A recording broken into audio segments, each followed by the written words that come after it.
Everyone remembers their first car. It might have been a hand-me-down from your parents, a fit-for-purpose work vehicle, or for many of us, the best thing that we could afford at the time. But the reality is, first car buyers have more choice than ever before. So we've assembled 7 of the safest, most efficient and most affordable new offerings on the market for the Car Sales Best First Car Awards. Each vehicle here is priced at about $20,000 before on-road costs and includes the Honda Jazz, one of the elder statesmen of this bunch, the Kia Rio, backed by the most generous warranty here at 7 years, and the Mazda2, which is a price leader but is one of the older cars available. There's also the Skoda Fabia, the most frugal offering on paper. The Suzuki Swift Navigator, the smallest and lightest vehicle on test. The Toyota Yaris, a go-to for many first-time buyers. And the Volkswagen Polo, which has the roomiest boot and a few tech tricks up its sleeve. Putting these vehicles through their paces is a diverse panel of some of the country's most experienced motoring journalists, and testing is going to take place across several stations. We've also done the theory for you, using our own wealth of Red Book data to see how each candidate stacks up in terms of cost of ownership and depreciation. So one of the things we've found about first car buyers is that they often shop with their heart and not with their head, and when they get the car home they suddenly realise that it's too small for their needs. So what we're doing here, we're running around with the trusty measuring tape, measuring front seat space, back seat space and cargo space to see how these 7 models stack up against one another. Skoda Fabia is absolutely fantastic when it comes to storage space. There is almost literally a place for everything in this car. There's a spot to put your key, there's a spot to put your phone, and even in the boot there's a lot of hooks and small storage compartments to stop things rolling around. So perhaps the Jazz's biggest party trick is the ability to fold the seats completely flat for SUV-like loading of large items, or to fold the base of the seat up to put tall items in the back here. In the end, it was the Jazz that impressed judges the most. Even though the Volkswagen had the biggest advertised boot space, the tape measure revealed the Honda in fact trumped the lot, with the biggest boot and the biggest front row space. The Volkswagen won back points for rear seat space, while the Toyota was left behind. Even in cheaper cars, technology is really important. Not only does it keep us connected, but it also keeps us safe a lot of the time. And even though these cars are pretty cheap, we still have really high expectations for them.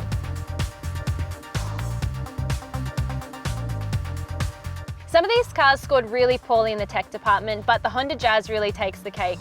This thing looks like it's been plonked out of nowhere into the dash here. You've got cables running every which way, and you can barely read the screen, and that's with the brightness turned all the way up. The Mazda2 feels like it's from another era. It's the only car here that doesn't have a touchscreen display or reverse camera. The Skoda Fabia has the best tech offering here. It's got a digital climate control display, digital radio, it's got 2 rear USBs for those backseat passengers, and it's got autonomous emergency braking, which is super important, especially for new car buyers. All told, it was the Volkswagen, Skoda and Kia that again emerged as frontrunners, up to date with the latest features and technology. The Honda was let down by a lack of Apple CarPlay and Android Auto, while the Mazda and Toyota were seen as last generation. Styling and X Factor is really hard to judge. It's so subjective. But with Shana and I here, at least we have the opinions and the experience of the young and the not quite as young. And there are things that we can measure accurately, like your screen resolution, like touch points, the tactility of your steering wheel, and the fit and finish and quality of materials. The Kia feels mid-pack in this company where fit, finish and quality of materials are concerned. What it does well are its proportions. It has a really nice balance. The screen, the instrumentation, it's clear, and it just makes it a user-friendly car. I think the level of refinement that we found in this car has really given it that X factor and that wow that we've been looking for. I mean, this infotainment screen surrounded by the black gloss just gives it something a bit more special than we've seen in the other cars. The quality and mix of materials used in the Skoda are definitely on par with the Volkswagen and leagues ahead of the rest of the competition. This perforated leather steering wheel with a flat bottom is a highlight. The Volkswagen was a clear winner in this category, finishing ahead of the Skoda and further behind the Kia.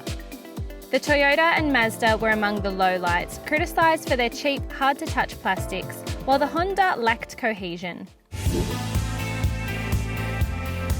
All right, Ken, so the Kia Rio, been a bit of a surprise packet, hasn't it? Yeah, it's really good, but in terms of ride handling balance, it's an excellent match. Pointed dynamics are one thing, but what I like about this car is that it seems to be a really good all-rounder. Like, it's comfortable, but it's not out of its depth through the twisty stuff either. So Sam, we're in the Toyota Yaris,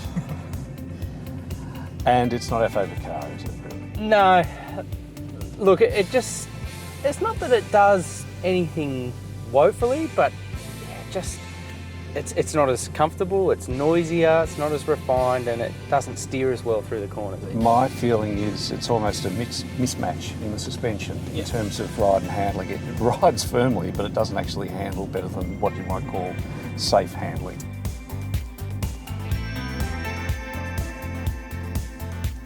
Now, this is one of two cars with a turbocharged 3-cylinder engine. I've got to say, it's got quite a lot of character, doesn't it? Yeah, I'm not sure about the 3-cylinder engines. I'm not totally sold on the whole idea. Yep. But there is a certain charm, a sort of a gruff charm, I like to say, in respect to 3 cylinders, and this car's definitely got it. It's got the DSG transmission, which can be polarising to some buyers, but it's very fast-witted as well. So this engine's never really in a flat spot because the transmission's always there to pick it up. This is probably one of those cars that you initially get in and it doesn't set the world on fire, but the mechanicals are quite good. It drives well, it's comfortable, the engine performs quite well, and it's been an enjoyable car to be in throughout the last couple of days of judging. I think it was a little bit of a surprise to us in some ways at how well it handled relative to the Fabia, for example, and the Polo, and even the Rio. You know, it's actually up there. It doesn't go about making a song and dance about how well it handles and steers, but it is pretty good. The Polo finished head and shoulders above its competitors on the road, followed by the Skoda and the Kia. The Jazz, Yaris and Swift all got the job done, but didn't excel in any one area. Next up was price and running costs, supplied by market research firm Redbook. The data included purchase price, warranty and service provisions, finance, insurance, running costs, resale value, and even depreciation. Redbook calculated costs over a 3-year period of ownership. After running the numbers, the Suzuki Swift, Mazda2 and Kia Rio finished on top, while the Volkswagen Polo's higher purchase price and faster rate of depreciation ranked it the lowest. With the individual category scoring complete, judges shared their feedback before the numbers were crunched and a verdict was decided. After 2 days and hundreds of kilometres in testing, we've run the rule over each of our candidates, and it's a close finish. But there can only be one winner, and that vehicle is the Skoda Fabia. The Fabia is the carryover champion in our first car comparison. This year it consistently finished at the pointy end of each judging category, with Redbook data helping seal its fate as the 2019 Car Sales Best First Car winner.